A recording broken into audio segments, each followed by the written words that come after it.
Hello friends, welcome back to my channel Advocate Pramod Bhardwaj Speaks. I'm Advocate Pramod Kumar Bhardwaj and today we begin a deeply informative and important series on family law cases in India, focusing on how husbands can legally defend themselves when faced with the misuse of laws originally designed for the protection of women.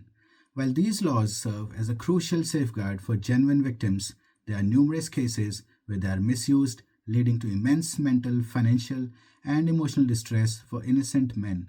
Many husbands and their families suffer due to false cases, and it is my firm belief that justice must be fair and balanced for both parties. Through this series, I aim to educate and empower men with legal knowledge so that they can effectively defend themselves in court when wrongfully accused. In today's video, we will discuss the different type of cases a wife can file against her husband, the legal remedies available to the husband, and the counter cases that can be filed to protect oneself. It is essential to clarify that my objective is not to demean or discredit women, but to ensure that men are well informed about their rights and the legal recourse available to them. Let's begin by understanding the legal provisions under which a wife can file cases against her husband. For the ease of understanding, we will refer to sections from the Indian Penal Code and the Code of Criminal Procedure instead of the newly implemented Bharatiya Nyaya Sanhita and Bharatiya Nagrik Suraksha Sanhita, as the former are more widely recognized by the general public.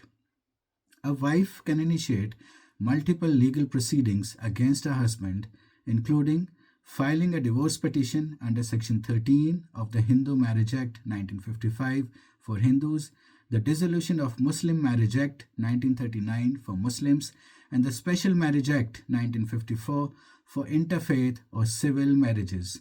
Additionally, she can file a domestic violence case under the Protection of Women from Domestic Violence Act 2005, seeking protection orders, residence orders, monetary relief, and even custody of children.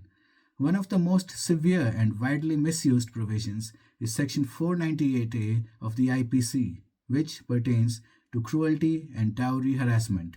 This is a non-bailable offense and may often result in immediate arrest of the husband and his family members, sometimes without proper investigation. Maintenance and alimony claims can also be made under Section 125 CRPC, the Hindu Marriage Act 1955, and the Domestic Violence Act, where a wife may demand financial support from her husband.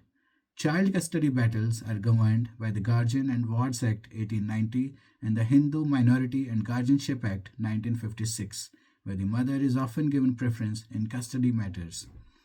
In some extreme cases, a wife may even file sexual harassment or marital rape allegations under Section 376 IPC, though such cases are relatively rare in legal proceedings. Additionally, a husband may also face charges under Section 323 and 506 IPC for allegations of physical and mental harassment, including assault and criminal intimidation. Now, let's talk about how husbands can defend themselves against such allegations.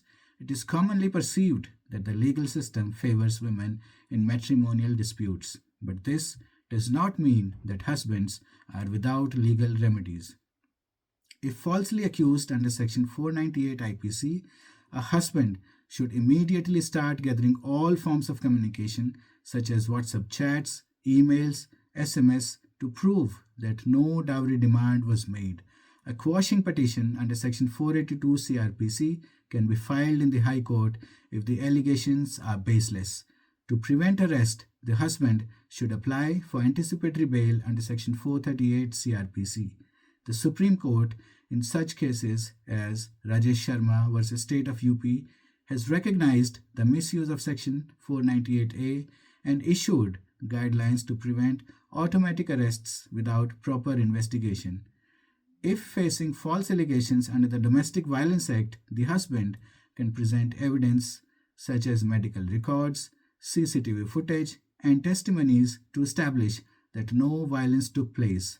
If the wife has submitted false evidence, the husband can file a case for perjury under Section 340 CRPC.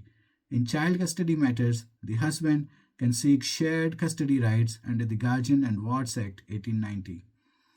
When defending against maintenance and alimony claims, the husband can argue that the wife is financially independent or is engaged in an extramarital affair, as established in case of Kusum Sharma versus Mahinder Kumar Sharma. Providing evidence of her educational qualifications and past employment history can also help reduce the maintenance amount.